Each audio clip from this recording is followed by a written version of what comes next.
Кыргыз Республикасынын президенти Садыр Жапаров бүгүн 12 ноябрда Туркия Республикасынын Стамбул шаарында түрк тилдүү мамлекеттер кызматташтыгынын мүчө мамлекеттер кеңешинин катчылыгынын жаңы штаб квартирасынын ачылышында Кыргызстандын туусун көтөрүү аземине катышты.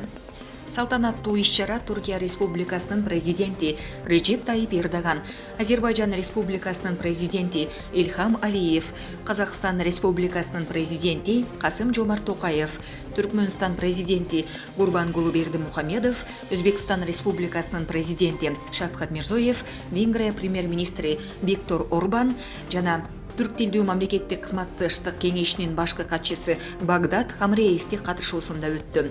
Мамлекет башчылары бир учурда өздөрүнүн улуттук тууларын көтөрүп, анан кийин Түрк тилдүү мамлекеттик кызматташтык кеңешинин катчылыгынын штаб-квартирасынын жаңы имаратынын алдында лента кесишти. Биргелешип сүрөткө түшкөн соң Түрк кеңеши өлкөлөрүнүн лидерлери бейформал жагдайда баарлаш үчүн Түрк тилдүү мамлекеттик кызматташтык кеңешинин катчылыгынын жаңы штаб квартирасынын имаратына киришти.